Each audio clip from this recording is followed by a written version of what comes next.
അപ്പൊ ഇവിടെ പറഞ്ഞു വന്നത് പിന്നെ അവര് അതായത് അവര് പിന്നീട് അവരങ്ങനെ മറച്ചു വെച്ചു. ജൂത പണ്ഡിതന്മാര് സ്വന്തം താഴെക്കട്ടുള്ള ജനങ്ങളിലേക്ക് പോലും അത് എത്തിക്കാതെ മറച്ചു വെച്ചപ്പോ എന്ത് പറ്റിയെന്ന് വെച്ചാല് അള്ളാഹ് ശരിയായ അറിവ് കൊടുത്തിട്ട് അത് അവരുടെ അടുത്ത് മാത്രം മൂടി വെച്ചു. നിങ്ങൾ ആലോചിച്ച് നോക്കുക, ആ സന്മാർഗത്തിന്റെ നിർദ്ദേശങ്ങളായ ആ വെളിച്ചം അവരുടെ അടുത്ത് മാത്രം മൂടി വെച്ചു. താഴേക്കുള്ള ജനങ്ങളിലേക്ക് അത് എത്തിയില്ല. അപ്പൊ എന്ത് പറ്റി? അന്ധകാരത്തിലുള്ള ജനങ്ങൾ പല ദുരാചാരങ്ങളും അനാചാരങ്ങളും കൊണ്ട് സമൂഹം നിറയാണ് പിന്നെ.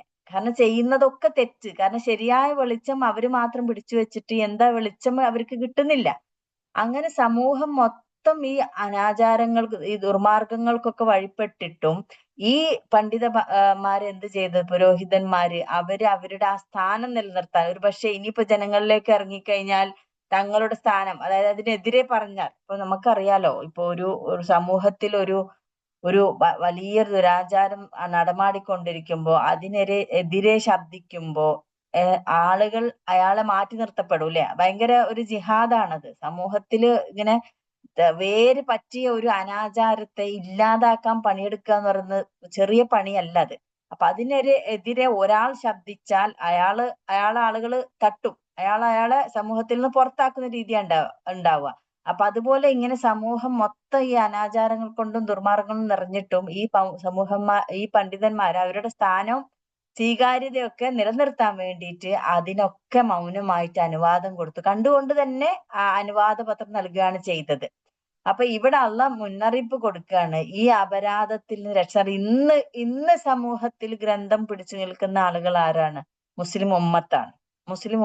അന്ന് ജൂത പണ്ഡിതന്മാർ, ഇന്ന് മുസ്ലിം ഉമ്മത്താണ്. അപ്പൊ ഈ മുസ്ലിം ഉമ്മത്ത് ഈ സമൂഹത്തിൽ ഇത്രയും വൃത്തികേടുകളും നടന്നിട്ട് സ്വന്തം കയ്യിലുള്ള വെളിച്ചം നമ്മളിൽ മാത്രം ഒതുക്കിയിട്ട് ആ അനാചാരങ്ങൾക്ക് മൗനമായിട്ടും അതൊക്കെ നടക്കട്ടെ എന്ന് വിചാരിച്ച് നിൽക്കുന്ന ആളുകൾക്കുള്ള ഒരു താക്കീതാണിത് ശരിക്കും. ലോകത്തിന് സന്മാർഗം കാണിച്ചു കൊടുക്കുന്ന ജോലി ഭരമേൽപ്പിക്കപ്പെട്ട സമുദായത്തിന്റെ കർത്തവ്യം ധനത്തെ എത്രത്തോളം, അതായത് ഒരു പിശുക്കൻ പൈസയെ ഇതാക്കൂലെ, എങ്ങനെയാണ് പെരുമാറുന്നത്? പൈസ അവന് മനഃപൂർവ്വം അതിനെങ്ങനെ എണ്ണി എണ്ണി ചെലവാക്കുന്ന, അങ്ങനെ പേടിച്ച് കഷ്ടപ്പെട്ട് അവന് വെക്കുന്ന ഒരു രൂപം നമുക്കറിയാലോ. അപ്പൊ അതുപോലെ സന്മാർഗത്തെ മറച്ചു വെക്കലല്ല, കൂടുതലായി പ്രചരിപ്പിക്കുകയാണ് ചെയ്യേണ്ടത് എന്നാണ് ഈ ഒരു ആയത്തിലൂടെ പറയുന്നത്. മനസ്സിലായില്ല? അപ്പൊ എത്ര ഗൗരവമാണ് അപ്പൊ ജൂത സമൂഹത്തിൽ നിന്നും ആ ഒരു ഉത്തരവാദിത്തം സമൂഹത്തിന് ഗ്രന്ഥങ്ങൾ അള്ളാഹു നൽകിയ ആ പണ്ഡിതന്മാർക്കായിരുന്നു, അഹ്ലു കിതാബ് യഹൂദന്മാർക്കായിരുന്നു. അവരെ ആ സ്ഥാനത്ത് നിന്ന് അള്ളാഹ് ഒഴിവാക്കി. പിന്നീട് മുസ്ലിങ്ങളിലേക്ക് അത് ഇട്ടിരിക്കുകയാണ്. ഇപ്പൊ ഇന്നത്തെ കാലത്ത് മുസ്ലിങ്ങളാണ് ആ ഒരു ഉത്തരവാദിത്തം ഏറ്റെടുത്തിരിക്കുന്നത്. പക്ഷെ അതിനെതിരെ മൗനമായിട്ട് അനുവാദം കൊടുക്കുന്ന ആളുകൾക്കുള്ള ഒരു താക്കീത്, അതായത് സമൂഹത്തിൽ എത്ര ദുരാചാരം അനാചാരം നടന്നാലും ഒരു അക്ഷരവും അതിനെതിരെ പറയുകയോ ഒരു മെസ്സേജോ ഒരു കൈയുയർത്തിയോ ഒരു വിരലുയർത്തിയോ ഒന്നും ചെയ്യാത്ത ആളുകളെ അവർക്കുള്ള ഒരു താക്കീത് പോലെയാണ് ഈ ആയത്ത് എന്ന് പറയുന്നത്. ഇനി അടുത്ത ആയത്തില് അപ്പൊ ഇന്നല്ലദീന കഫറു എന്നിട്ട് അല്ലാഹ് പറയണ, ഇന്നല്ലദീന കഫറു വമാതു വഹും കുഫാറുൻ ഉലൈക അലൈഹിം ലഅനത്തുല്ലാഹി വമലായികതി വന്നാസി അജ്മഈൻ. സത്യനിഷേധം കൈക്കൊള്ളുകയും നിഷേധിയായി കൊണ്ടു തന്നെ ജീവിതം ഒടുക്കുകയും ചെയ്യുന്നവരാരോ അവര് അള്ളാഹുവിന്റെയും മലക്കുകളുടെയും മാലോകരെല്ലാവരുടെയും ശാപം ഭവിക്കുന്നു. അതായത് ഇതിനകത്തിന്റെ വേർഡിന്റെ അർത്ഥം നോക്കാം. ഇന്നല്ലദീന തീർച്ചയായും അല്ലദീന ഒരു കൂട്ടർ, എങ്ങനെയുള്ളവർ? കഫറു അവർ നിഷേധിച്ചു. കഫറ എന്ന വാക്കിന്റെ പ്ലൂറലാണ് കഫറു. കഫറ അവൻ നിഷേധിച്ചു, കഫറു അവർ നിഷേധിച്ചു. അപ്പൊ അല്ലദീന കഫറു നിഷേധിച്ച ആളുകൾ. എന്നിട്ടോ ആൻഡ് മാതു അവര് മൗത്തായി, അതായത് മരിച്ചു. എന്നിട്ട് ആ ഒരു കുഫറിൽ തന്നെ നിഷേധിയായി തന്നെ അവര് മരിക്കുകയും ചെയ്തു. മാത്ത എന്ന് പറഞ്ഞാൽ മരിച്ചു. അപ്പൊ അവൻ മരിച്ചു എന്നുള്ളതാണ് മാത്ത യമൂത്തു. അപ്പൊ മാതൂ വാവിടുമ്പോ അവർ മരിച്ചു, അവർ മരണപ്പെടുകയും ചെയ്തു. വഹും അവരായിരിക്കെ കുഫാറും നിഷേധികളായിക്കൊണ്ടാ മരിച്ചത്. നിഷേധിച്ചുകൊണ്ട് അവര് പിന്നീട് ഇസ്ലാമിലേക്ക് തിരിച്ചു വരികയോ അതിൽ നിന്ന് വിരമിക്കുകയോ ചെയ്യുന്ന അവസ്ഥ ഉണ്ടായിട്ടില്ല. അവര് കുഫാറുകളായിട്ട് തന്നെയാ മരിച്ചത്. ഈ കുഫാർ എന്ന വാക്ക് പ്ലൂറലാണ് അല്ലെ? കാഫിറിന്റെ പ്ലൂറലാണ് കുഫാർ. കാഫിറിന് 2 പ്ലൂറൽ ഖുറാനിൽ കണ്ടിട്ടുണ്ട്. അതായത് ഒന്ന് കാഫിറൂൻ അല്ലെങ്കിൽ കാഫിരീൻ, രണ്ടും ഒന്ന് തന്നെയാണ്. കാഫിറൂൻ, പിന്നെ ഒന്ന് കുഫാർ, 2 ജമ്മു ഉണ്ട് ഇതിന്. 2 തരത്തിലുള്ള ജമ്മു ഉണ്ട്. അപ്പൊ കുഫാർ ഇതിവിടെ അപ്പൊ കുഫാറുകളായിട്ടാണ് അവര് മരിച്ചത്. വഹും മാത്തു വഹും കുഫാർ, അതൊരുമിച്ചാണ് വായിക്കേണ്ടത്. അവര് മരിച്ചത് വഹും കുഫാർ, അവർ കുഫാറുകളായിട്ട് കൊണ്ട് തന്നെയാണ് മരിച്ചത്. ഉലായിക്ക അക്കൂട്ടർ, അലൈഹിം അല പ്ലസ് ഹും എന്നുള്ള അലൈഹിം അവരുടെ മേൽ എന്തുണ്ട്? ലാനത്തുല്ലാഹി, അള്ളാഹുവിന്റെ ശാപം. ലാനത്ത് ആ മറ്റേതിന്ന് വരുന്നതിനുണ്ട്. ലാഇനു എന്നുള്ള വാക്ക്, ലാന എന്നുള്ള വാക്ക്, ലാനത്ത് എന്ന് പറഞ്ഞാൽ അതിന്റെ നൗണാണ്, ശാപം. അപ്പൊ ലാനത്തുല്ലാഹി, അള്ളാഹുവിന്റെ ശാപം, ദൈവത്തിന്റെ ശാപം, റബ്ബിന്റെ ശാപം അവരുടെ മേലുണ്ട്. വൽ മലായിക്കത്തി ആൻഡ് അൽ മലായിക്കത്തുകളുടെ, മലായിക്കത്ത് മലക്കിന്റെ പ്ലൂറലാണ് മലായിക്കത്ത്, മലായിക്കത്ത് മലക്കുകൾ, മലക്കുകളുടെയും ശാപവുമുണ്ട്. വന്നാസി അജ്മൈൻ ആൻഡ് നാസ് ജനങ്ങളുടെ, അജ്മഈൻ മുഴുലോകം ജനങ്ങളുടെയും ശാപവും അവരുടെ മേലുണ്ട്. അതായത് ഈ നിഷേധിയായി കൊണ്ട് നിഷേധത്തിൽ തന്നെ മരിച്ചു പോകുന്ന ആളുകളുടെ മേലിലാണ് അള്ളാന്റെ ശാപവും മലായിക്കത്തുകളുടെ ശാപവും ഈ ജനങ്ങളുടെ മുഴുവൻ ശാപവും അവർക്കുണ്ട്. ഈ മലായിക്കത്തുകള് പൊതുവെ മനുഷ്യ ജനങ്ങൾക്ക് വേണ്ടി പ്രാർത്ഥിച്ചു കൊണ്ടിരിക്കുന്നില്ലേ? സൂറത്ത് ഷൂറയിലൊക്കെ പറയുന്നുണ്ട്, മനുഷ്യർക്ക് വേണ്ടിയിട്ട് അള്ളാഹിനോട് പൊറുക്കലിനെ തേടിക്കൊണ്ടിരിക്കുകയാണ് മലക്കുകൾ. കാരണം മനുഷ്യർക്ക് അള്ളാന്റെ ഒരു ഇസ്സത്ത് മനസ്സിലാവാത്ത കൊണ്ട്, മലക്കുകൾക്ക് അത് ശരിക്കും മനസ്സിലായതാണ് ആരാണ് അള്ളാഹ്. അവർ ശരിക്കും അള്ളാന്റെ ആ ഒരു ഇതുണ്ടല്ലോ, ഇസ്സത്ത് അല്ലെ, അസീസാണ് അള്ളാഹ്, അള്ളാന്റെ ഗ്ലോറി എത്രമാത്രം ഉണ്ടെന്ന്, അതിന്റെ സ്ഥാനവും അതിന്റെ അർഷിന്റെ ഇതും അള്ളാന്റെ ഒരു അസ്മാഉൽ ഹുസ്നക്ക് ശരിക്കും അറിയുന്ന മലക്കുകൾക്ക് അറിയാം അള്ളാന്റെ സ്ഥാനം എവിടെയാണ്. അത് മനസ്സിലാക്കാത്ത മനുഷ്യര് അള്ളാനെ ധിക്കരിച്ച് ചെയ്യുന്ന കാര്യങ്ങൾ കണ്ടിട്ട് ഈ മലക്കുകള് മനുഷ്യർക്ക് വേണ്ടി ഇസ്തിഗ്ഫാർ ചെയ്യുന്നു. യസ്തഗ്ഫിറൂന ലിമൻ ഫിൽ അർളി, അല്ലെ, ഭൂമിയിലുള്ള ആളുകൾക്ക് വേണ്ടി മലക്കുകൾ അള്ളാഹിനോട് പൊറുക്കൽ അവർ ചെയ്യുന്ന ചെയ്തികൾ അവരുടെ അറിവില്ലായ്മ. അപ്പൊ ഇവിടെ ആ മലക്കുകൾ പോലും മനുഷ്യർക്ക് വേണ്ടി ഇസ്തിഗ്ഫാർ ചെയ്ത മലക്കുകൾ പോലുടെയും ശാപം ഈ ജനങ്ങളുടെ, ഈ കുഫാറുകളായി മരിക്കുന്ന ആളുകളുടെ മേലെ ഉണ്ട് എന്നാണ്. അവസാനമായി ഖാലിദീന ഫീഹ, അവർ അതിൽ ഖാലിദീന ഫോർ എവർ, അവരെന്നെന്നും ശാശ്വതമായിരിക്കും. ഖാലിദ് ശാശ്വതം, ഖാലിദീൻ അവർ ശാശ്വതരായിരിക്കും. ഫീഹ അതിൽ, ഫീ ഇൽ ഹ അത്, ഫീഹ അതിൽ. ലാ യുഖഫഫു, ഖഫഫ എന്ന് പറയുന്നത് കുറക്കുക അല്ലെങ്കിൽ ലഘൂകരിക്കുക, വെയിറ്റ് കുറക്കുക എന്നുള്ളല്ലേ. ഹഫീഫ് എന്നൊക്കെ പറഞ്ഞത് ലൈറ്റ് വെയിറ്റ് എന്നുള്ള അർത്ഥം. ലാ യുഖഫഫു കുറക്കുകയില്ല, ലഘൂകരിക്കുകയില്ല, അൻഹും അവരിൽ നിന്ന്, എന്ത്? അൽ അദാബ് ശിക്ഷ. അവര് ഈ നരകത്തിനെ കുറിച്ച് പറയുന്നു അല്ലെ, അവര് ആ നരകത്തിൽ അവര് ഇന്ന് ശാശ്വതരാണ്. അവർക്ക് ഒരിക്കലും തന്നെ അദാബ് ശിക്ഷ അവർക്ക് അവരിൽ നിന്ന് കുറച്ചു കൊടുക്കുകയില്ല. ലാ യുഖഫഫു ലഘൂകരിക്കയില്ല. വ ആൻഡ് ലാ ഇല്ല, എന്തുമില്ല, അവർക്കില്ല, ഹും അവർക്കില്ല, യുൻദറൂൻ, യുൻദറൂൻ എന്ന് പറഞ്ഞാല് പിന്നെ പ്രതീക്ഷ എന്നുള്ള അർത്ഥത്തില് അവർക്ക് ഇനിയൊരു ഇടവുമില്ല, രക്ഷപ്പെടാനൊരു അവസരം ഇനിയില്ല, അതിനൊരു ഇനിയൊരു കാത്തിരിപ്പ് അവർക്ക് വേണ്ട, അങ്ങനെ ഒരു ഇടം ഇനി വരാനില്ല, ഇനി രക്ഷപ്പെടാനൊരു അവസരം അവർക്ക് ഇനി ഉണ്ടാവാൻ പോകുന്നുമില്ല. വലാഹും യുൻദറൂൻ, അവർക്ക് ഇട കൊടുക്കപ്പെടുന്നതുമല്ല. അപ്പൊ ഇതില് ഒന്ന് രണ്ട് കാര്യം പറയാനുള്ളത് കുഫറിനെ കുറിച്ച് പറഞ്ഞിട്ടുണ്ട് അല്ലെ. കാഫിറായിട്ട് മരിച്ച ആളുകളുടെ അവസ്ഥയാണ് ഈ പറഞ്ഞത്. ശാപമേറ്റിട്ടാണ് അവർ മരിക്കുന്നത്. ഇവിടെ കുഫറിന്റെ സാക്ഷാൽ അർത്ഥം എന്താന്ന് വെച്ചാൽ കഫറ എന്ന വാക്കിന്റെ അർത്ഥം മറച്ചു വെക്കുക എന്നുള്ളതാണ്, ഹൈഡ് ചെയ്യുക. ഇപ്പൊ സാധാരണ ഈ കൃഷിക്കാർക്ക് അങ്ങനെ പറയാറുണ്ട് അല്ലെ, കഫറ എന്നുള്ള, അവര് വിത്ത് മണ്ണിനടിയിൽ, സീഡ് മണ്ണിനടിയിൽ ഒളിപ്പിച്ചു വെക്കുന്നത് കൊണ്ടാണ് കഫറ എന്നുള്ള പ്രവൃത്തി അവർ ചെയ്യുന്നതുകൊണ്ട് അങ്ങനെ പറയാറുണ്ട് കൃഷി ചെയ്യുന്നവര്. അപ്പൊ ഈ കുഫറിന്റെ അർത്ഥം ശരിക്കും മറച്ചു വെക്കുക എന്നാണ്. അപ്പൊ അതിൽ നിന്ന് തന്നെ നിഷേധം എന്ന ആശയം സംജാതമാവുകയും ഈമാനിനെതിരിൽ ആ പദം ഉപയോഗിച്ചു തുടങ്ങുകയും ചെയ്തു.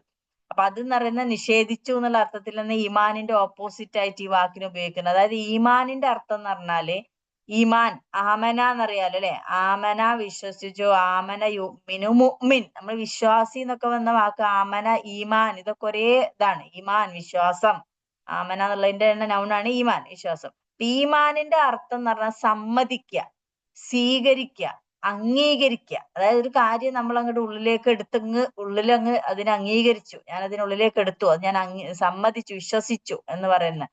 അപ്പൊ അതിനെതിരിലാണ് കുഫറിന്റെ അർത്ഥം വരുന്നത്. അതായത് ഒരു കാര്യം കണ്ട അതിനെ വിസമ്മതിക്കുക, അതിനുള്ളിലേക്ക് എടുക്കാതെ അതിനെ തള്ളിക്കളയുക, നിഷേധിക്കുക, നിരാകരിക്കുക അല്ലെ, ഇതൊക്കെയാണ് കുഫർ. അപ്പൊ നേരെ ഓപ്പോസിറ്റാ വരുന്നത്. ഇപ്പൊ ഖുർആനിന്റെ വെളിച്ചത്തില് ഖുർആൻ, ഇപ്പൊ ആ വാക്ക് ഖുർആനിലേക്ക് എടുക്കുകയാണെങ്കിൽ വിവിധ രൂപങ്ങൾ കുഫർ, ഈ നിഷേധം എന്ന് പറയുന്നത് പല രൂപത്തിലാണ് ഖുർആൻ ഉപയോഗിച്ചിട്ടുള്ളത്. കഫറ എന്ന വാക്ക് പല ആയത്തുകളിലായിട്ട് നമ്മൾ നോക്കുമ്പോൾ പല രീതിയിലുള്ള നിഷേധം പറയുന്നുണ്ട്. അതിലൊന്ന് മനുഷ്യർ ദൈവത്തെ തന്നെ സമ്മതിക്കാതിരിക്കുക. അതായത് അള്ളാഹ് എന്ന് പറയുന്ന ഒന്ന് തന്നെയല്ല, അതിന്റെ റൂട്ട് തന്നെ നിഷേധിക്കുക. ദൈവത്തെ സമ്മതിക്കാതെ, അല്ലെങ്കിൽ അവന്റെ അതീശാധികാരം അംഗീകരിക്കാതിരിക്കുക. ദൈവത്തെ തന്റെയും മുഴു പ്രപഞ്ചത്തിന്റെയും ഉടമസ്ഥനും ആരാധനുമായി സമ്മതിക്കാൻ കൂട്ടാക്കാതിരിക്കുക. അഥവാ അവനെ ഏക ഉടമസ്ഥനും ആരാധനുമായി അംഗീകരിക്കാതിരിക്കുക. മനസ്സിലായി? ആദ്യത്തെ ഏറ്റവും റൂട്ടിലെ നിഷേധം എന്ന് പറയുന്ന അള്ളാനെ തന്നെ നിഷേധിക്കുക. അതായത് റബ്ബില്ല. ഇനിയിപ്പോ റബ്ബ് അള്ളാഹ് ഉണ്ട് എന്ന് പറഞ്ഞാൽ തന്നെ കുറൈശികൾ എങ്ങനെയായിരുന്നു മക്കയിലെ? അവർ അള്ളാഹിനെ പരിചിതരായിരുന്നു. അവർ അള്ളാഹിന്റെ കൂടെ വേറെയും പല ദൈവങ്ങളും ഉണ്ട്. അതിൽ വൺ ഓഫ് കുറെ ദൈവങ്ങളിലാണ് അള്ളയും പെട്ടിരുന്നത്. അപ്പൊ ഷിർക്ക്, അതായത് അവർ അസോസിയേറ്റ് ചെയ്തിരുന്നു അള്ളാഹിന്റെ കൂടെ. അപ്പൊ അതായത് അവര് അള്ളാഹിനെ ഏകനായിട്ട് അംഗീകരിച്ചിട്ടില്ല. അള്ളാഹിനെ അംഗീകരിച്ചിട്ട് പക്ഷെ ഏകനായിട്ട് അംഗീകരിച്ചിട്ടില്ല. അപ്പൊ അതും നിഷേധത്തിൽ പെടുന്നതാണ്. ഏക ഉടമസ്ഥനും ആരാധനുമായി അംഗീകരിക്കാതിരിക്കുക എന്നത് ഫസ്റ്റ് നിഷേധത്തിൽ പെട്ടു. ഇനി രണ്ടാമത്തെ ഘട്ടം, അതിന്റെ താഴെയുള്ള ലെവൽ എന്ന് പറയുന്നത് അള്ളാഹുവിനെ സമ്മതിക്കുന്നുണ്ട്, പക്ഷേ അവന്റെ ആജ്ഞാനിർദ്ദേശങ്ങളെ സത്യജ്ഞാനത്തിന്റെയും ജീവിത നിയമത്തിന്റെയും ഏക ഉറവിടമായി അംഗീകരിക്കാതിരിക്കുക. അത് സെക്കൻഡ് ലെവലാണ്. അപ്പൊ ഇതിന്റെ ഈ കുഫറിന്റെ പല ഘട്ടങ്ങളും നമ്മൾ ശരിക്കും മനസ്സിലാക്കിയിരിക്കണം എന്ന് പറയാൻ കാരണം എന്താ വെച്ചാൽ, അത് നമ്മള് ഏത് ഘട്ടത്തിലാണുള്ളത് നമ്മൾ ശരിക്കും മനസ്സിലാക്കണം. ചിലപ്പോ ഒരുപക്ഷെ നമ്മൾ കുഫർ ചെയ്യുന്നുണ്ടാവാം. ഇതിന്റെ ഏതെങ്കിലും ഒരു തരത്തിലുള്ള കുഫർ നമ്മുടെ ജീവിതത്തിൽ ഉണ്ടോ എന്ന് പരിശോധിക്കാൻ നമ്മൾ ഈ ഘട്ടങ്ങൾ ശരിക്കും അറിഞ്ഞിരിക്കണം. അതില് രണ്ടാമത്തെ നിങ്ങൾ നോക്കൂ, അള്ളാഹിനെ സമ്മതിച്ചിട്ടുണ്ട്. ഇപ്പൊ നമുക്കറിയാം, പൊതുവെ മുസ്ലിങ്ങൾ അള്ളാഹ് ഉണ്ട് എന്ന് പറയുന്നവർ തന്നെയാണ്. അള്ളാഹിന്റെ ഒരു അസ്തിത്വമുണ്ട്. പക്ഷേ അതിന്റെ ആജ്ഞാനിർദ്ദേശങ്ങൾ, അള്ളാഹ് പറഞ്ഞ കാര്യങ്ങൾ, അത് സത്യത്തിന്റെ, ജ്ഞാനത്തിന്റെ, ജീവിത നിയമത്തിന്റെയും ഏക ഉറവിടം, അത് ഏക ഉറവിടമായി അംഗീകരിക്കാതിരിക്കുക. അതായത് നമ്മൾ മനസ്സിലാക്കേണ്ടത് അള്ളാഹുവിൽ നിന്ന് മാത്രമാണ് ശരിയായ സിറാത്തുൽ മുസ്തഖീമിലേക്കുള്ള നിർദ്ദേശം അള്ളാഹുവിൽ നിന്ന് മാത്രമേ ഉണ്ടാവുള്ളൂ. അള്ളാഹ് മാത്രം, എന്തായാലും അള്ളാഹ് പറഞ്ഞ കാര്യങ്ങൾ മാത്രമാണ് ശരി. വേറെ ഈ ലോകത്ത് ജനങ്ങൾ ഉണ്ടാക്കുന്ന നിയമനിർദ്ദേശങ്ങളും കാര്യങ്ങളും ശരിയായ നിർദ്ദേശങ്ങളല്ല. അള്ളാഹുവിൽ നിന്നുള്ള നിയമങ്ങൾ മാത്രമാണ് ശരിയായ സത്യം, ശരിയായ ജ്ഞാനം, ജീവിതത്തിനുള്ള നിയമം. അത് അള്ളാഹ് മാത്രമാണ് ഏക ഉറവിടം എന്ന് നമ്മൾ അംഗീകരിക്കണം. അംഗീകരിച്ചില്ലെങ്കിൽ അതും ഒരു നിഷേധത്തിന്റെ ഭാഗമാണ്. രണ്ടാമത്തത് മനസ്സിലായില്ലേ? ആദ്യത്തേത് നിങ്ങൾ മനസ്സിലാക്കണം. ആദ്യത്തെ ഏറ്റവും റൂട്ട് എന്ന് പറയുന്നത് അള്ളാഹിനെ തന്നെ നിഷേധിച്ചു, അള്ളാഹിന്റെ അസ്തിത്വത്തെ നിഷേധിച്ചു, അള്ളാഹ് ഇല്ല. രണ്ടാമത്തത് അള്ളാഹ് ഉണ്ട്, പക്ഷെ അള്ളാഹ് പറഞ്ഞ കാര്യങ്ങൾ അത് അത്ര പെർഫെക്റ്റ് ഒന്നല്ല. അതിന്റെ കൂടെ ചിലതൊക്കെ ഓക്കെയാണ്, ചിലതൊന്നും ഓക്കെ അല്ല. ഇങ്ങനെയുള്ള ഒരു ആറ്റിറ്റ്യൂഡ് ഉണ്ടല്ലോ, അത് നമ്മൾ ശ്രദ്ധിക്കണം. അത് തെറ്റാണ്, അത് നിഷേധമാണ്. 3, അള്ളാഹുവിന്റെ നിർദ്ദേശത്തിനൊത്തു തന്നെയാണ് ജീവിക്കേണ്ടതെന്ന് തത്വത്തിൽ സമ്മതിക്കുന്നുണ്ടെങ്കിലും അള്ളാഹു തന്റെ ആജ്ഞാനിർദ്ദേശങ്ങൾ ജനങ്ങൾക്ക് എത്തിക്കാനായി തെരഞ്ഞെടുത്ത പ്രവാചകന്മാരെ അംഗീകരിക്കാതിരിക്കുക. മൂന്നാമത്തെ ഘട്ടം നോക്കൂട്ടോ. കാരണം ഞാനിത് എന്തിനാണ് ഇപ്പൊ ഈ വിശദീകരണം ഇത്രയും സ്ട്രെസ് ചെയ്ത് പറയാൻ കാരണം വെച്ചാൽ, ഇപ്പോഴത്തെ കാലഘട്ടത്തിൽ ഇതിന്റെ എല്ലാ കാറ്റഗറിയും ഉണ്ട്.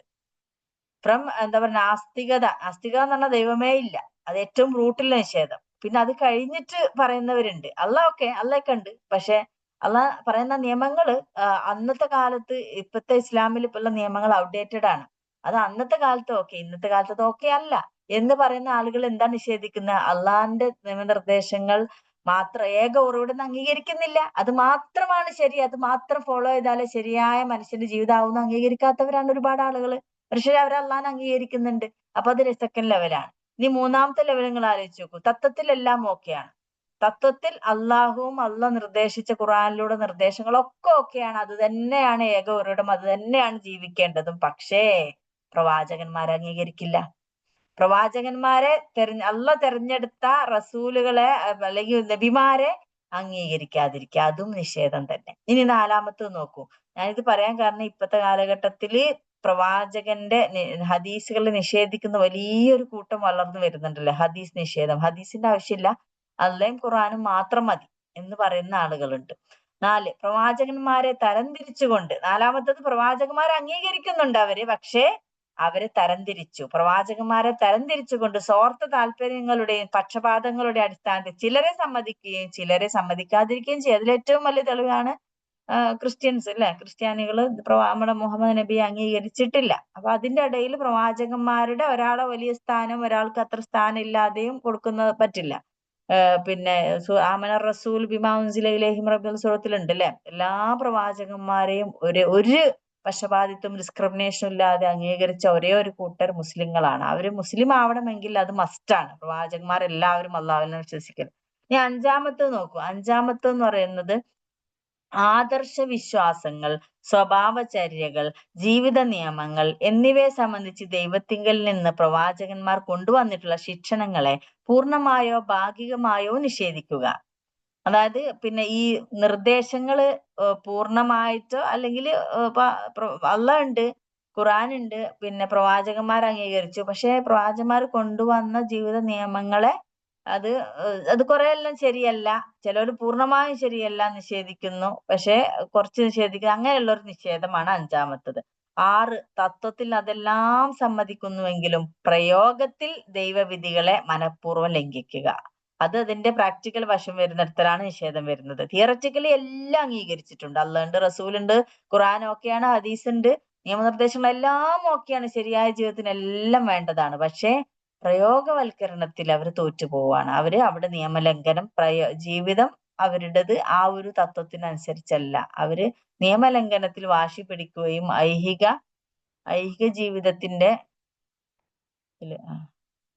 ജീവിതത്തില് അവര് അതിന്റെ ഫുള്ള് കാണുന്നില്ല അതിൽ. അപ്പൊ അതാണ് അവർ തത്വത്തിൽ അംഗീകരിച്ചു, പക്ഷെ അതിന്റെ കർമ്മപദത്തിൽ അവർ അംഗീകരിച്ചിട്ടില്ല എന്നതിൽ 6ാമത്തെ വരുന്നത് കേട്ടോ. അപ്പൊ ഈ 6 ഗണങ്ങൾ മനസ്സിലായല്ലോ. നിഷേധത്തിന്റെ പല പല ലെവലുകളുടെ പല പല രൂപങ്ങളാണ് ഈ കാലഘട്ടത്തിൽ നമുക്ക് കാണാൻ കഴിയുന്നത്. വളരെ ഡേഞ്ചറസ് ആയ ഒരു കാലഘട്ടത്തിലൂടെ നമ്മൾ പോകുന്നത്. ശരിയേത് തെറ്റേതും തിരിച്ചറിയാൻ പറ്റാത്ത കാലഘട്ടത്തിലൂടെ. നിങ്ങൾക്ക് ഇപ്പൊ സോഷ്യൽ മീഡിയ ഒക്കെ നോക്കിക്കഴിഞ്ഞാൽ, യൂട്യൂബുകളിലൊക്കെ നോക്കി ഒരുപാട് ആളുകള്, ഒരു കൂട്ടം ജനങ്ങളെ പല പല ആശയങ്ങൾ ഇപ്പോ ലൈവായിട്ട് നിൽക്കുന്നുണ്ട്. അപ്പൊ ഓരോ ആശയത്തിന്റെ കൂടെ ഓരോരോ ജനവിഭാഗം തന്നെ പിന്നാലെ പോകുന്നുണ്ട്. പ്രത്യേകിച്ച് നമ്മളെ ഈ പുതിയ ജനറേഷനൊക്കെ ദേഹേച്ഛക്ക് അടിമപ്പെട്ട് ജീവിക്കുന്ന ഈ ഒരു കാലഘട്ടം, അവർക്ക് ഒരു സ്വതന്ത്രമായ ജീവിതം ആഗ്രഹിക്കുന്ന ഒരു സമയമാണ് ടീനേജ് കാലഘട്ടം. അപ്പൊ ആ സമയത്ത് പെട്ടെന്ന് കൊത്തിക്കൊണ്ടാവാൻ സാധ്യത കൂടുതലാണ്. ഈ ആശയം പലതര ആശയങ്ങളിലേക്ക് ജനങ്ങളെ കൊണ്ടുപോകുന്ന ഒരുപാട് ഗ്രൂപ്പുകളുണ്ട്. അതിലൊക്കെ ഇഷ്ടംപോലെ ആളുകളും ഉണ്ട്. അതില് പിന്നെ തീർച്ചയായും അമുസ്ലിങ്ങളായ ആളുകൾ ഉണ്ടാകും, അത് ഉറപ്പെന്ന്. കാരണം വെച്ചാൽ അവർക്കൊരു അത്താണിയില്ല, ഒന്നിനും ഒരു നിയമമോ കാര്യമോ അള്ളയോ വിശ്വാസമോ ഇല്ലാത്ത ആളുകളെ അവർക്ക് ഒരു അത്താണി എന്നുള്ള രീതിയിൽ ഒരു ആദർശം ഉണ്ടാകുന്നത് നല്ലത് തന്നെ. അതിലേക്ക് ആകർഷിക്കപ്പെടും. പക്ഷെ മുസ്ലിങ്ങളായ ആളുകൾക്ക് അള്ളയും ഖുർആനും റസൂലും ശരിയായ രീതിയിൽ അറിയാത്തത് കൊണ്ട് തന്നെ അവര് എന്താ പറയാ, അറിയാത്തതിന്റെ നമുക്ക് ആ ഖുർആനിൽ മുറുകെ പിടിക്കാൻ പറ്റണമെങ്കിൽ ഖുർആൻ എന്താന്ന് അറിയണം. ഖുർആനിൽ എന്താ അതിന്റെ മാസ്മരികതയും അതിന്റെ ആ മാധുര്യം അനുഭവിച്ചാൽ നമുക്ക് അതിനോട് സ്റ്റിക്ക് ചെയ്ത് നിൽക്കാൻ പറ്റുള്ളൂ. അല്ലാത്ത അത് പഠിക്കാത്ത ആളുകളെ സംബന്ധിച്ച് ഈ സോഷ്യൽ മീഡിയയിൽ കാണുന്ന ആശയങ്ങളൊക്കെ ശരിയാന്ന് തോന്നും. അവരെ കാല് നിലത്ത് ഉറക്കാത്ത പോലെ. അപ്പൊ ആകാശത്തേക്ക് അങ്ങ് പൊന്തി പോവില്ല, അതുപോലെ എല്ലാ ആശയങ്ങളും ശരിയുണ്ടെന്ന് അവർക്ക് തോന്നുകയാണ്. അപ്പൊ അങ്ങനെ എത്രയോ ആളുകൾ പല ഗ്രൂപ്പുകളിലേക്കും പോകുന്നൊരവസ്ഥ, ഭയങ്കര വേദനാജനകമായ ഒരു അവസ്ഥയാണത്.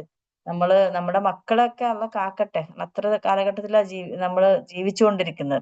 ഇനി ഇതിന്റെ ഓപ്പോസിറ്റ് ശുക്രിന്റെ അർത്ഥം. ഇവിടെ കുഫറിന്റെ ഓപ്പോസിറ്റ്, അതായത് വേറെ ഇപ്പൊ നിഷേധന്റെ ശുക്ർ എന്ന് പറഞ്ഞാൽ അതിന്റെ വേറൊരു രൂപമാണ്. നമ്മളെ ശുക്രിലൂടെയാണ് സത്യവിശ്വാസി ജീവിക്കേണ്ടത് അല്ലെ. ശുക്രിന്റെ അർത്ഥം അനുഗ്രഹം ചെയ്തവനോട് നന്ദി കാണിക്കുക, അവന്റെ ഉപകാരത്തിന് വില കൽപ്പിക്കുക, അവൻ നൽകിയ അനുഗ്രഹങ്ങളെ അവന്റെ ഇഷ്ടത്തിനൊത്തു തന്നെ ഉപയോഗിക്കുക. അതായത് ഇതിപ്പോ ഞാൻ വായിക്കുമ്പോ നമ്മള് അള്ളാഹിനെ കുറിച്ച് ചിന്തിക്കുക, അള്ളാഹ് ചെയ്ത അനുഗ്രഹങ്ങൾ അള്ളാഹിനോട് നന്ദി കാണിക്കുക, അള്ളാഹ് ചെയ്ത ഉപകാരങ്ങൾക്ക് വില കൊടുക്കുക. എനിക്കിതൊക്കെ തന്നു എന്നുള്ള ഒരു വാല്യൂ കൊടുക്കുമല്ലോ.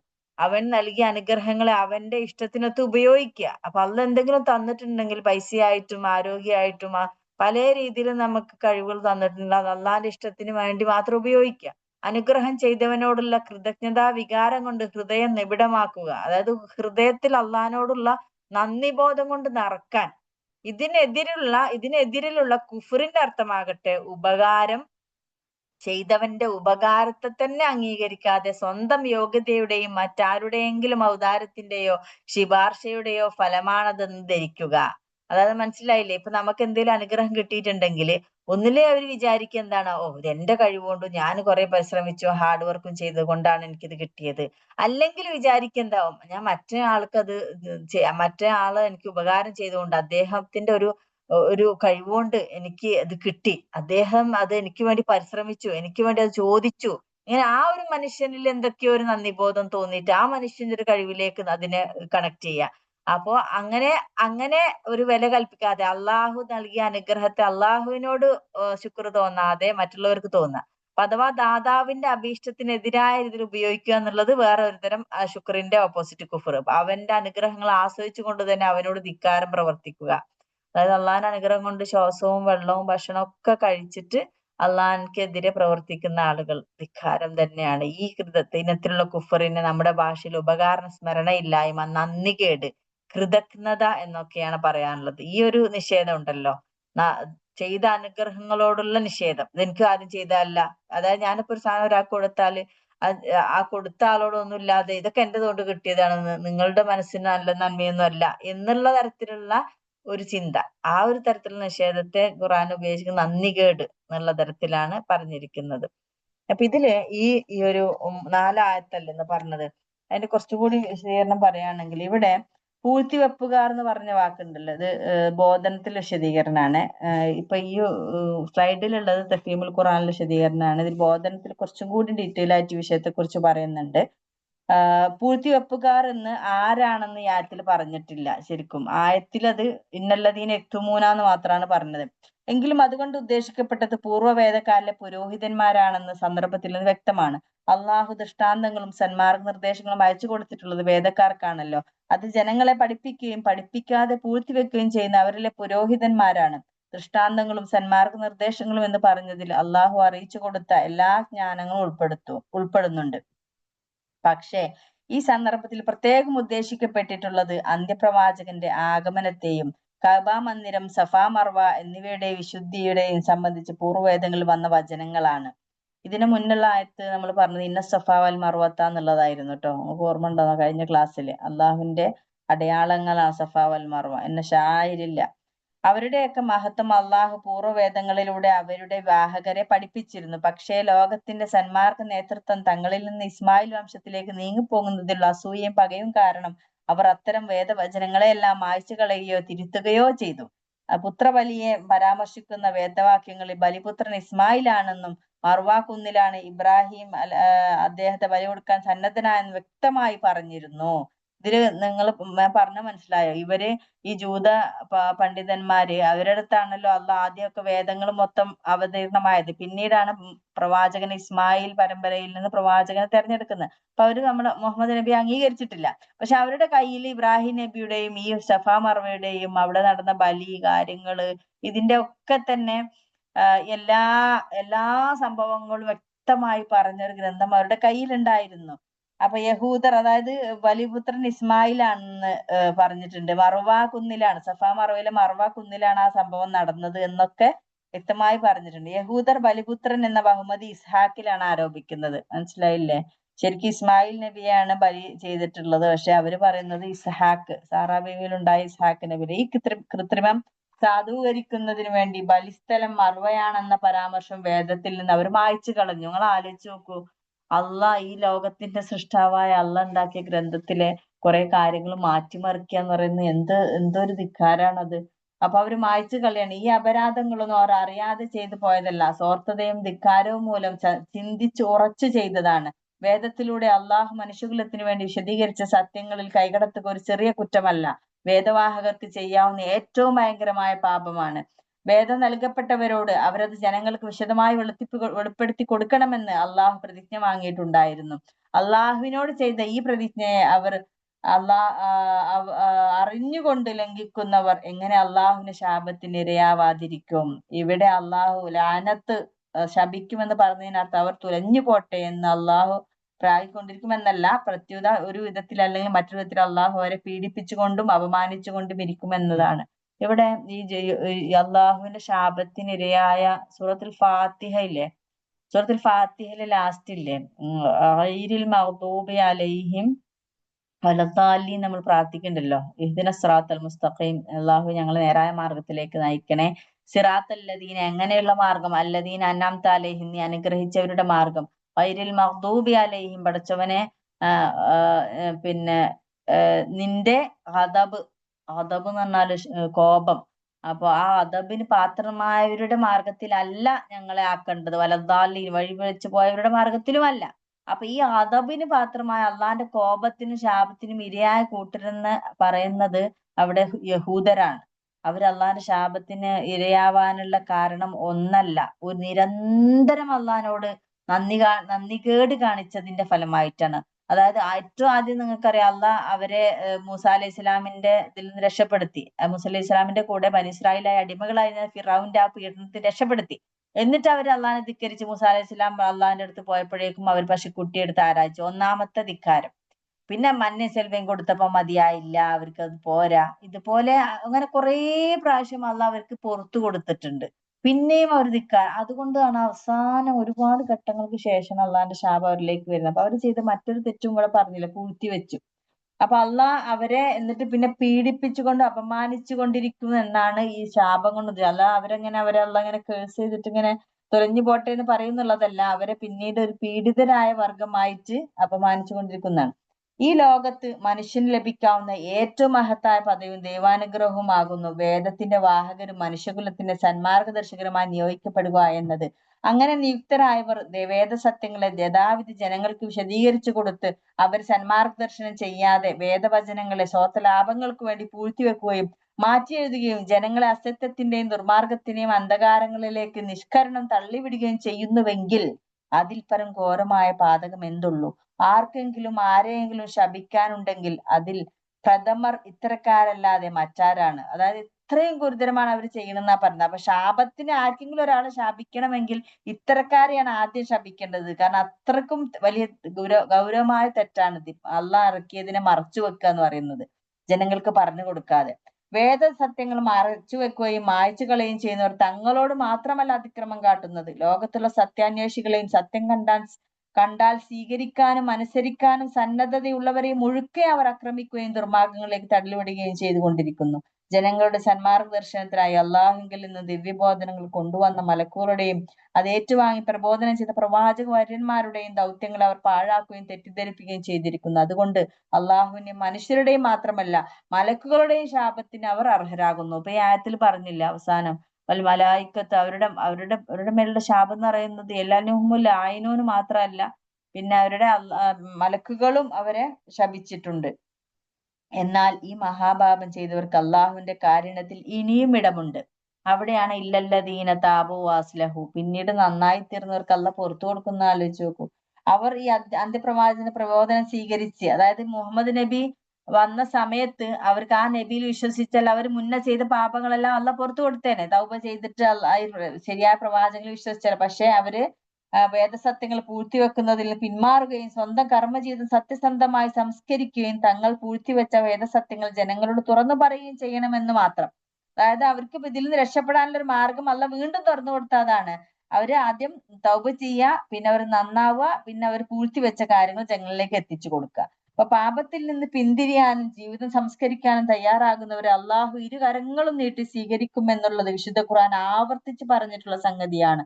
ചെയ്തു പോയ തെറ്റുകളിൽ ഖേദിക്കുക മാത്രമല്ല തൗബ, അതിൽ നിന്ന് എന്നേക്കുമായി പിന്തിരിയുകയും തുടർന്നുള്ള ജീവിതം സംസ്കരിക്കുകയും ചെയ്യുമ്പോഴേ തൗബ, പശ്ചാത്താപം അർത്ഥവത്തും സ്വീകാര്യമാവുകയും ഉള്ളൂ. പശ്ചാത്തപിക്കുക എന്നതിനോടൊപ്പം കർമ്മജീവിതം സംസ്കരിക്കും എന്ന് ചേർത്ത് പറഞ്ഞത് അതുകൊണ്ടാണ്. ഈ സൂക്തത്തിൽ പൂഴ്ത്തിവെച്ചതിനെ വെളിപ്പെടുത്തുകയും ചെയ്യണമെന്ന് കൂടി പറഞ്ഞിരിക്കുന്നു. നേരത്തെ ഞാൻ പറഞ്ഞ പോലെ നമ്മുടെ കർമ്മപദത്തിലും കൂടി വരുമ്പോഴാണ് തൗബ പൂർത്തിയാവുന്നത്. ചെയ്ത തെറ്റ് ഈ ഭൗതിക ലോകത്ത് നമുക്ക് കറക്റ്റ് ചെയ്യാൻ പറ്റുമെങ്കിൽ അത് കറക്റ്റ് ചെയ്യുകയും വേണം. മനസ്സിലായില്ലേ? അതുകൊണ്ടാണ് ഈ സൂക്തത്തിൽ അറിവുള്ള സത്യങ്ങൾ മറച്ചു വെക്കുന്നത് മഹാപാതകമാണെന്നും പശ്ചാത്താപം സാധുവാകുന്നതിന് അവ ജനങ്ങൾക്ക് വെളിപ്പെടുത്തി കൊടുക്കുക കൂടി വേണമെന്നും ഇതിൽ നിന്ന് വ്യക്തമാകുന്നു. വേദക്കാരെ സംബോധന ചെയ്തുകൊണ്ട് ഇത് പറയുന്നതിലും സ്പഷ്ടമാകുന്ന മറ്റൊരു കാര്യം ഇതാണ്: അക്കാലത്തെ വേദവിശ്വാസികളുടെ പുരോഹിതന്മാർക്കെങ്കിലും അന്ത്യപ്രവാചകനെയും മസ്ജിദുൽ ഹറാമിനെയും സഫാ മറവകളുടെ പവിത്രതയും സംബന്ധിച്ച വേദപ്രചരണങ്ങൾ അറിവുണ്ടായിരുന്നു. അവരത് മനഃപൂർവ്വം മറച്ചുവെക്കുകയായിരുന്നു. തങ്ങൾ മറച്ചുവെച്ച സത്യങ്ങൾ ജനങ്ങൾക്ക് വെളിപ്പെടുത്തി കൊടുക്കാനും ജീവിതത്തിൽ സത്യവും ധർമ്മവും പാലിക്കാനും ഖുർആൻ അവരോട് ആഹ്വാനം ചെയ്യുകയാണ് ഇവിടെ. ഈ ആഹ്വാനം സ്വീകരിക്കുന്നവരെയാണ് അള്ളാഹു കൈക്കൊള്ളുക. തുടർന്നുള്ള ജീവിതം സംസ്കരിക്കാൻ സന്നദ്ധരാവുകയാണെങ്കിൽ നേരത്തെ അവർ ചെയ്തു പോയ എത്ര ഭയാനകമായ പാപങ്ങളും അള്ളാഹു പുറത്തു മാപ്പാക്കി തരുന്നതാണ്. കാരണം തന്റെ ദാസന്മാരുടെ ഏറ്റവും ദയുള്ളവനും അവരുടെയൊക്കെ തെറ്റുകുറ്റങ്ങൾ ഏറെ പൊറുക്കുന്നവനുമായ നാഥനാണ് അവൻ. ഇത് നിങ്ങൾ ആലോചിച്ച് നോക്കൂ. അള്ളാന്റെ കാരുണ്യം ശരിക്കും എടുത്തു കാണിക്കുന്ന ഒരു ആയത്താണിത്. ഇല്ലല്ലദീന താബു അസ്ലഹു വബയ്യനു ഫൗലായിക അതൂബു അലൈഹിം അന തവ്വാബുർ റഹീം. റഹീം എന്നുള്ള വാക്കോട് ഉപയോഗിച്ചു. എത്ര കാരുണ്യമുള്ളവനാണ് അള്ളാഹ് സ്വന്തം അടിമകളോട്. എത്ര ഗുരുതരമായ തെറ്റാ നിങ്ങൾ ആലോചിച്ച് നോക്കൂ. നമ്മള് ഒരു സാധനം ഒരാൾക്ക് കൊടുത്തിട്ട് അത് കൊടുക്കാതെ അത് മറച്ചു വെച്ച് അങ്ങനെയുള്ള ഭയങ്കര തെറ്റല്ലേ അത്.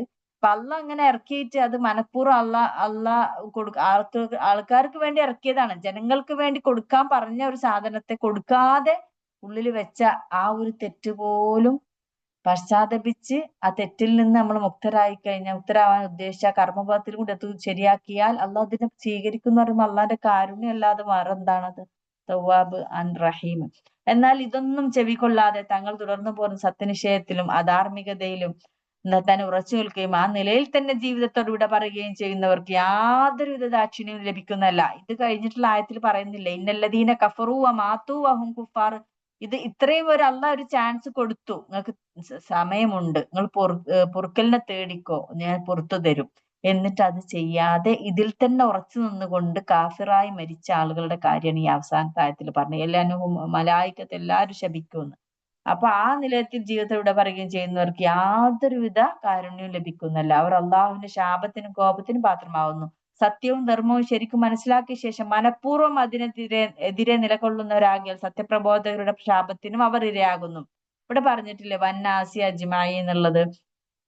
അതായത് ജനങ്ങളുടെ ശാപം കൂടി വരാൻ കാരണം അത് ഈ സത്യത്തിനു വേണ്ടി പ്രവർത്തിക്കുന്ന ആളുകൾ, ജനങ്ങൾ അല്ലെ, അവർക്ക് സത്യം എന്താന്ന് അറിഞ്ഞിട്ട് അവര് അത് മനഃപൂർവ്വം അതിനെ മറച്ചു വെക്കുന്ന ഈ കൂട്ടരെ ജനങ്ങളും ഇഷ്ടപ്പെടുന്നില്ല. ആലോചിച്ച് ജനങ്ങൾക്ക് കിട്ടേണ്ട ഒരു സാധനമാണ് ഈ സത്യം, വെളിച്ചം എന്ന് പറയുന്നത്. അത് കൊടുക്കാതെ നിൽക്കുമ്പോൾ ജനങ്ങളുടെ ശാപം വരില്ല ഉണ്ടാവുകയാണ്. സത്യസന്ദേശങ്ങൾ അള്ളാഹുവിൽ നിന്ന് പ്രബോധകർക്ക് എത്തിച്ചു കൊടുത്ത മലക്കുകളും അവരെ ശപിക്കുന്നു. അവരുടെ നിലപാടുകളിലും പ്രചാരണങ്ങളും വഞ്ചിതരായി അവരെ പിൻപറ്റാൻ ദുർമാർഗത്തിൽ അകപ്പെടാനും ഇടയായ മറ്റു സകല ജനങ്ങളും പരലോകത്തെത്തുമ്പോൾ അവരെ ശപിക്കുകയും തള്ളിപ്പറയുകയും ചെയ്യുന്നു. അതായത് ഈ ജനങ്ങള് മൊത്തം വഴിതെറ്റാനുള്ള കാരണക്കാരാണ് ഈ ആയിരിക്കുമല്ലോ. വെച്ച് അള്ളാന്റെ വെളിച്ചം കൊടുക്കാതെ വെച്ച ആളുകളാണല്ലോ ജനങ്ങൾ വഴിതെറ്റാൻ പിന്നെ കാരണമാകുന്നത്.